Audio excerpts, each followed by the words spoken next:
बच्चों, हमारा आज का टॉपिक है कॉल्स इन एरियर्स, जिसको हम हिंदी में कहते हैं आदत मांग या आदत याचना। पहले इसको जानते ही क्या होती है आदत मांग या आदत याचना, कॉल्स इन एरियर्स। जब कंपनी अपनी कॉल्स के पैसे मांगती है, अलॉटमेंट हो या फर्स्ट कॉल हो या सेकेंड एंड फाइनल कॉल हो, और उसके कुछ पैसे समथिंग शेयर होल्डर से हमें रिसिप्ट ना हो, तो जितना अमाउंट हमको रिसिप्ट नहीं हुआ उसको कहते हैं हम कॉल्स इन एरियर्स, या हिंदी में आदत मांग आदत याचना। तो उसको एंट्री के माध्यम से हम क्वेश्चन में समझेंगे। तो क्वेश्चन वही एचएम पब्लिकेशन की बुक का question number 12, lean and thin company limited invited applications for 10,000 shares of ₹100 each payable as follows. Company के कितने शेयर्स हैं? 10,000 शेयर्स हैं at the rate ₹100 each. 100 rupees का एक शेयर है। उसके बाद कह रहा है payable as follows 20 on application, 30 on allotment and the balance as and when required application were received for 12,000 shares. The directors accepted applications for 10,000 shares and rejected the remaining applications. Allotment money was received on 9,950 shares. Allotment पर 9,950 share से ही पैसे received हुए हैं, money received हुई है हमें, यानी कि 50 शेयर से हमें कोई मनी रिसीव्ड नहीं हुई अलॉटमेंट पर। क्लियर? हमारे कैसे थी ये कॉल? 20 ऑन एप्लीकेशन,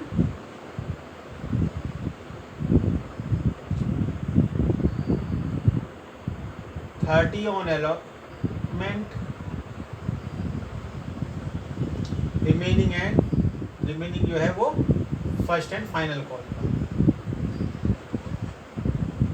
यानी कि फर्स्ट एंड फाइनल कॉल पर कितने हो गए? 50 रुपीज़। 100 रुपीज़ का शेयर है ना। तो इस वाली कॉल के फर्स्ट, इसके अलॉटमेंट वाली कॉल के 50 शेयर्स पर हमें मनी रिसीव्ड नहीं हुई। तो देखो पहले स्टार्टिंग में तो हमारा सिंपल रहेगा क्वेश्चन। जैसे हम चलते हैं, bank account debit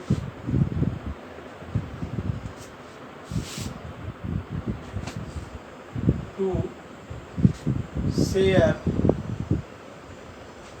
application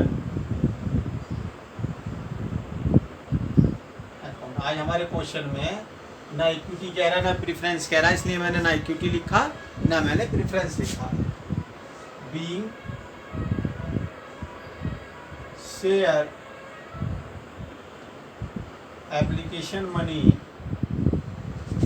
receive, amount fill करेंगे 10,000 शेयर्स मल्टीप्लाई 20, तो 2 लाख रुपीज हमें रिसीव्ड हो।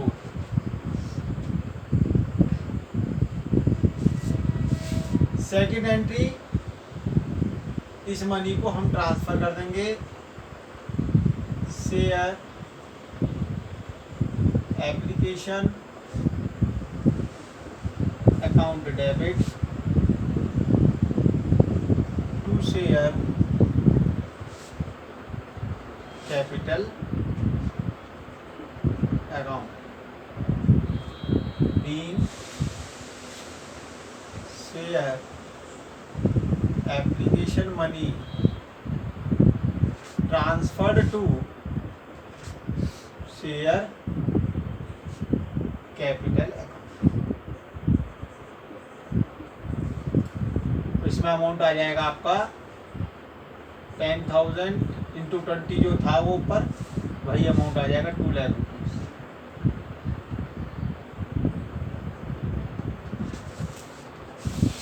उसके बाद थर्ड एंट्री अलॉटमेंट ड्यू की, share allotment account debit to share capital account being share allotment money due 10,000 multiply 30 is equal to rupees 3 lakh. अभी तक question same जैसा हम एट पार में, एट डिस्काउंट में, एट प्रीमियम की कंडीशन में करते हैं, ऐसी टाइप से क्वेश्चन चल रहा है, कोई चेंजिंग नहीं है। लेकिन अब क्वेश्चन में बोला था कि अलॉटमेंट की मनी हमें जो रिसीव हुई है वो ओनली 9,550 शेयर से रिसीव्ड हुई है, यानी कि 50 शेयर से हमें ये वाली मनी रिसीव्ड नहीं हुई। तो उसके लिए जब हम एंट्री करेंगे, fourth entry,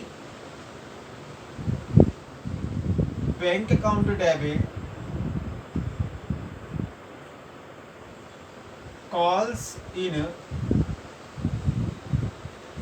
arrears account debit to share allotment account. अब बेटे एक बात यहाँ पे ध्यान से सुनिएगा, बीइंग शेयर अलॉटमेंट मनी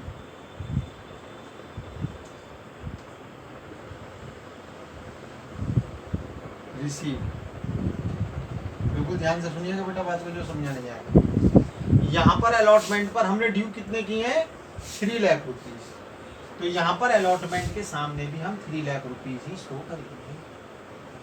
इससे पहले जो हमारे टॉपिक्स थे उसमें बैंक के सामने भी 3 लाख ही आ जाते थे, सेम अमाउंट। लेकिन अब क्या होगा, जो मनी नहीं रिसीव हुई है उसको माइनस करना पड़ेगा ना। तो 50 शेयर से हमें मनी रिसीव नहीं हुई, 1 शेयर पर कितनी मनी थी, 30 रुपीज, तो 50 इंटू 30 यानी कि इजिकल टू 1500 रुपीज हमें रिसीव्ड नहीं हुए। ये 1500 ही क्या हो गए, कॉल्स इन एरियर्स, यानी कि 3 लाख रुपीज में से 1500 रुपीज हमें रिसीव्ड नहीं हुए। तो हमें कितने रिसीव्ड हुए, 2,98,500 रुपीज हमें रिसीव्ड हुए।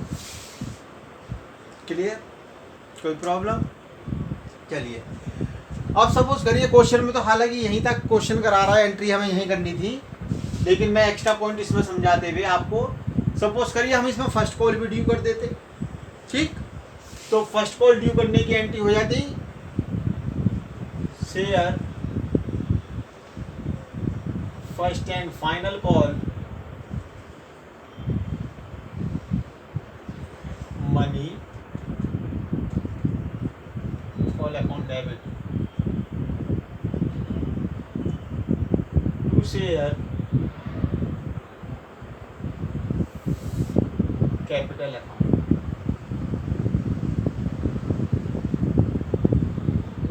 being share final call money due। कितना अमाउंट आएगा, 10,000 मल्टीप्लाई 50 यानी कि इक्वल टू 5 लाख। अब बात को इसमें भी ध्यान से सुनिएगा बेटा, रिसीप्ट की एंट्री में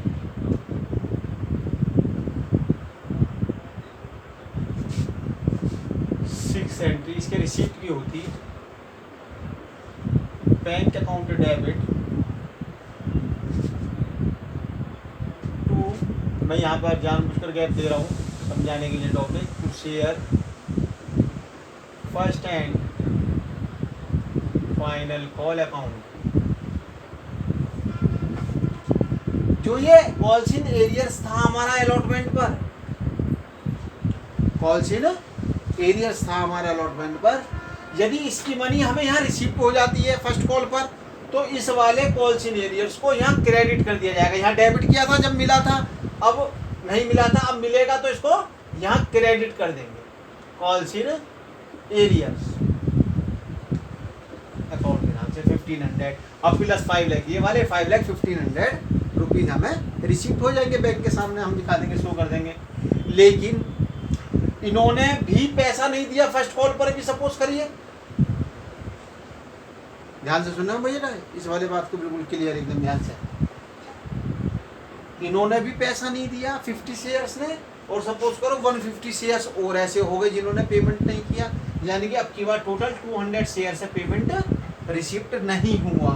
तो यहाँ पर तो फर्स्ट कॉल के सामने तो 5 लाख ही शो करेंगे, और यहाँ पर कॉल्स इन एरियर्स जो डेबिट होगा, अकाउंट डेबिट, इसके सामने अमाउंट आ जाएगा 200 इंटू 50, यानी कि 10,000 रुपीज़। तो हमें कितने रिसीप्ट हुए? 4,90,000 रिसीप्ट हुए। ऐसा भी है। देखो दो सिचुएशन बताई मैंने बेटा, अभी तक ध्यान से देखिएगा इसी टॉपिक में। यहाँ पे लास्ट समझने वाली बात यही है, यदि ये वाला कॉल्स इन एरियर्स जो अलॉटमेंट पर डेबिट हुआ वो फर्स्ट कॉल पर रिसीप्ट हो जाता है तो उसको यहाँ क्रेडिट कर देते हैं। या फर्स्ट कॉल पर भी हमें कॉल्स इन एरियर्स है यानी कि पेमेंट रिसीप्ट नहीं हुआ तो हम उसको डेबिट कर देते हैं, जितना भी रिसीप्ट नहीं हुआ।